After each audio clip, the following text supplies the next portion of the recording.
ડેમોમાં જે પ્રકારનું તમે સ્ટેટસ જોયું, જેમ કે પતલી કમરિયા તેરી આય હાય, આ પ્રકારનું સ્ટેટસ બનાવવા માટે તમારે ટેલિગ્રામ ચેનલ જોઈન કરી દેવાની છે અને બધું જ મટીરિયલ તમને ત્યાં મળી જશે. બીટમાર્ક પ્રોજેક્ટ અને શેક ઇફેક્ટ પણ મળી જશે. ડિસ્ક્રિપ્શનમાં પણ આપેલું છે, ત્યાંથી પણ તમે ડાઉનલોડ કરી શકો છો. તો હવે એડિટિંગ શરૂ કરીએ. તો તમારે બીટમાર્ક પ્રોજેક્ટ એલાઇટ મોશનમાં ઇમ્પોર્ટ કરી દેવાનો રહેશે. તો આ પ્રકારનો બીટમાર્ક પ્રોજેક્ટ દેખાશે. તો તેમાં તમારે એક ચોરસ ઇમેજ પોતાની અથવા કોઈ પણ તમે રાખી શકો છો અને તેને ચોરસમાં એડજસ્ટ વચ્ચોવચ્ચ કરી લેવાની છે અને પહેલો બીટ આપેલો છે ત્યાં કટ મારી લેવાનો છે અને તેની નીચે આપેલો ઇફેક્ટ કોપી કરીને આ ઇમેજમાં પેસ્ટ કરી દેવાનો રહેશે અને નીચેનું લેયર તમારે ડિલીટ કરી દેવાનું છે. ત્યારબાદ તમારે એક ઇફેક્ટ આપવાનો રહેશે જે PNG વાળો ઇફેક્ટ છે, જે તમારે અહીંથી શેક ઇફેક્ટમાંથી કોપી કરવાનો રહેશે. કોપી કરીને આ બીટમાર્ક પ્રોજેક્ટમાં આવી જવાનું છે અને આમાં પેસ્ટ કરી દેવાનો રહેશે. પેસ્ટ કર્યા બાદ ટાઈમર પર ક્લિક કરીને તેની લેન્થ વધારી લેવાની છે. લેન્થ વધાર્યા બાદ તમારે એની ઓપેસિટી વધારી લેવાની છે, જેથી આ PNGની ઇફેક્ટ દેખાવા મળશે. તો આવી રીતે આવું સ્ટેટસ બનીને તૈયાર થઈ જાય છે. પછી તમારે તેમાં ઇમેજ એડ કરવાની રહેશે. ત્યાં તમે ડિસ્ક્રિપ્શનમાં આપેલી છે અને ટેલિગ્રામ ચેનલ પર મળી જશે. એડ કર્યા બાદ તેને ફૂલ સ્ક્રીન કરીને તેની લેન્થ છેક સુધી લંબાઈ લેવાની છે. તમે પોતાની રીતે તમારે ગમે તેવો ફોટો પણ એડ કરી શકો છો.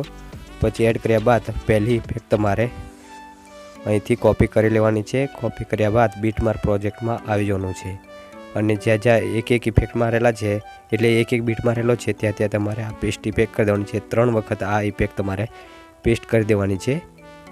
3 બીટો મારેલા છે અને ડબલ બીટ મારેલા છે, ત્યાં તમારે બીજી ઇફેક્ટ નાખવાની રહેશે, જે તમને શેક ઇફેક્ટમાં મળી જશે. તો અહીંયાથી તમારે 3 લેયર રહેશે, તે 3 લેયર તમારે કોપી કરી લેવાના છે અને કોપી કર્યા બાદ તમે બીટમાર્ક પ્રોજેક્ટમાં આવી જવાનું છે અને ડબલ બીટમાર્ક મારેલા છે ત્યાં તમારે પેસ્ટ કરી દેવાનું છે. 3 વાર પેસ્ટ કરી દેવાનું રહેશે. પછી આ સિંગલ બીટમાર્ક મારેલા છે ત્યાં તમારે એક લાંબી ઇફેક્ટ નાખવાની રહેશે. તો આ શેપ ઇફેક્ટમાં આવીને કોપી લેયર કરી દેવાનો છે અને કોપી લેયર કરીને આ વધારે બીટમાર્ક મારેલા છે ત્યાં ઇફેક્ટ પેસ્ટ કરી દેવાનો છે. પછી પાછા ડબલ બીટમાર્ક આવે છે તો ત્યાં પણ તમારે બીજી એક ઇફેક્ટ નાખવાની રહેશે, જે તમને છેલ્લી શેપ ઇફેક્ટમાં છેલ્લે મળી જશે. તો આ ઇફેક્ટ કોપી કરી લેવાની છે અને ડબલ બીટમાર્ક મારેલા છે ત્યાં તમારે પેસ્ટ કરી દેવાની છે. તો આવી રીતે પેસ્ટ કરી દેવાનું રહેશે. પછી ફોટાની થોડીક સાઇઝ લેન્થ વધારી લેવાની છે. વધાર્યા બાદ તમારે પોતાનો ઇન્સ્ટાગ્રામ લોગો કે યુટ્યુબ ચેનલ લોગો લઈ લેવાનો છે અને તેને એડજસ્ટ કરી દેવાનો છે.